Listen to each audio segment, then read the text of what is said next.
Eto mga kababayan, BP Inday Sara bago bumaba ng stage dinumog ng napakaraming tao. No, sumampa na yung mga tao rito sa stage. Ang tanong, meron ba silang ganyan? Meron ba yung amo nilang ganito? Wala, kahit isa ayaw magpa-picture sa kanya. Pero kay BP Sara, ayan sinugod, dinumog sa stage mga kababayan. Ganyan kamahal ng mga Pilipino ng taong bayan ang nag-iisang BP Inday Sara Duterte. Ganyan kamahal ng mga Pilipino ang mga Duterte. Siya, meron ba siyang ganito? Wala. Makikita mo halos matamlay yung mga tao kapag siya'y kumakaway.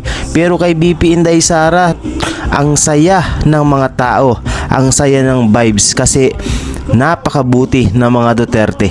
'Di ba mga kabayan? Kita niyo naman dinumog Dinumog talaga ng mga tao si BP Inday Sara, partida. Umuulan pa yan, pero walang umalis na mga tao. Talagang pinakinggan nila ang speech ni BP Inday Sara Duterte dito sa meeting di Avance ng PDP laban ng Duterte. Kahit umuulan, nagtiyaga ang mga tao na pumila at maghintay kay BP Inday Sara Duterte. At kahit na ganyan karami yung tao sa stage, ay pinagbigyan po yan lahat ni BP Inday Sara. Hindi siya basta-basta umalis.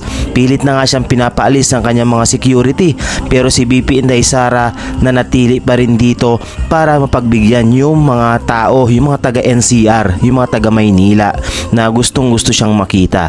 Kita niyo naman nakapila yung mga tao at gusto at sayang-saya sila na makapagpa-picture man lang kahit isang beses sa nag-iisang BP Inday Sara Duterte.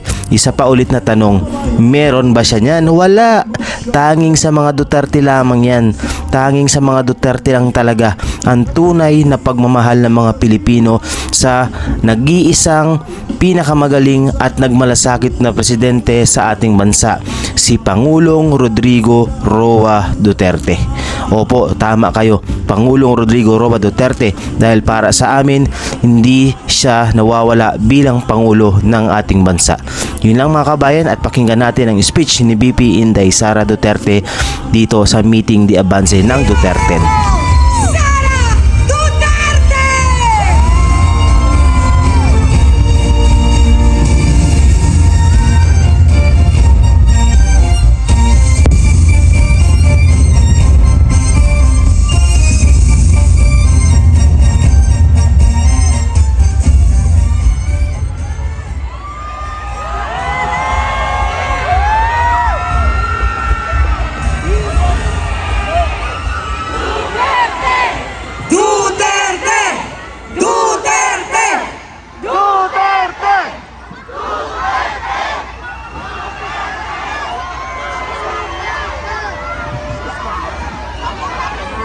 Mga kababayan, Assalamualaikum warahmatullahi wabarakatuh. Madayaw umayong gabi kaninyong tanan. Magandang gabi sa inyong lahat. Una na sa lahat, ialay natin ang pasasalamat sa Diyos para sa araw na ito. Pangalawang pagpapasalamat ay sa inyong lahat na nasa ilalim ng ulan, gutom, walang ayuda, naipit sa traffic, hindi pumasok sa trabaho. Ngunit ibinigay ninyo ang panahon para sa aming lahat ngayong gabi. Maraming salamat sa inyo. Ang susunod na pagpapasalamat ay sa PDP dahil binigyan nila ako ng pagkakataon sa rally nila ngayon. Maraming salamat sa inyo. Ang sunod na pagpapasalamat ay mula kay Pangulong Rodrigo Duterte. Sa inyong pagmamahal, sa inyong patuloy na suporta at pagdarasal na siya ay maibalik dito sa ating bayan. Maraming salamat. Ang susunod na pagpapasalamat ay mula sa akin sa patuloy ninyo na suporta sa akin at sa aking mga kasamahan sa opisina ng Pangalawang Pangulo. Maraming salamat. At ang huling pagpapasalamat ay mula sa aming pamilya. Dako kaayo ang amuang utang nga kabubuton kaninyong tanan sa oportunidad na ginahatag ninyo kanamo nga makaserbisyo sa atuang nasod. Daghan salamat. Ang pwesto na kinatatayuan ko ay hindi para sa akin. Ito ay para sa Pangulong Rodrigo Duterte. Pero tinawag ako ng tadhana dahil kinidnap ang tatay nating lahat.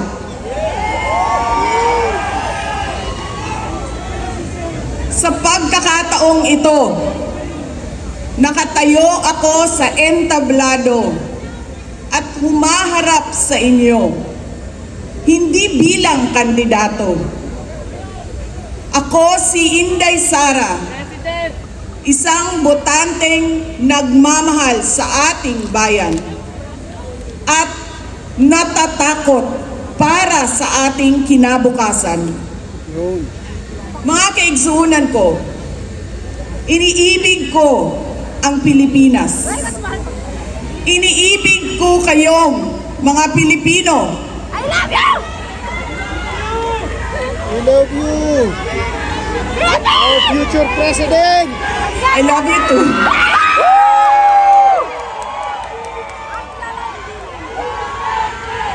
Duterte! Duterte! Duterte! Duterte! Duterte! Duterte! Duterte! This election will decide the future of our country. Ang boto ninyo ang magbibigay katiyakan kung maituloy ang pagbabago o tuloy-tuloy na lang tayo sa kapahamakan. Filipinos deserve better.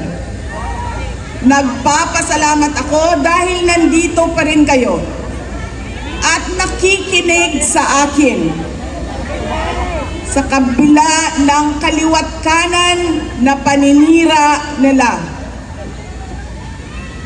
In the past months, my name and my family's name have been dragged through the mud. I have repeatedly said it before, and I will say it again now. I am not the problem of this country. Yes! Marcos Bangag! Yun ang problema! Hindi ako ang problema ng Pilipinas. Marcos! Marcos! Si Marcos! Hindi Duterte ang problema ng Pilipinas. Marcos! Bangag! Sino nga ba ang tunay na makikinabang kung tuluyan ng burahin sa mundo ang pamilyang Duterte?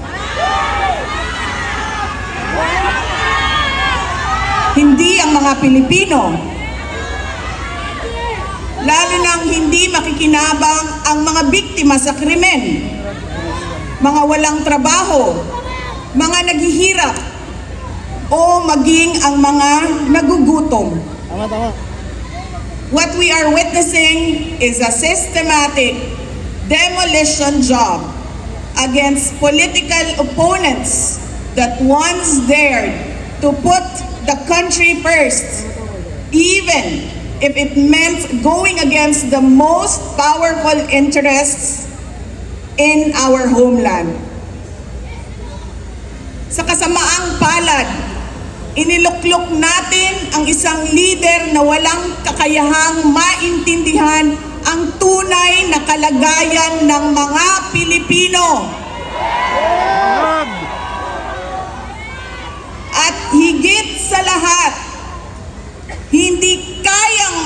desisyon para sa kapakanan ng sambayanan.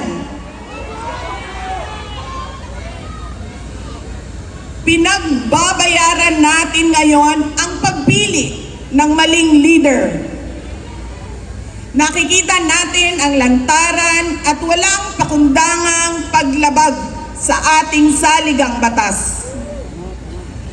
Pinamumunuan din tayo ngayon ng isang taong patuloy pa rin tumatanggi, sumailalim sa isang pampublikong hair follicle drug test. Protest! At nagsinungaling sa 20 pesos ang bigas.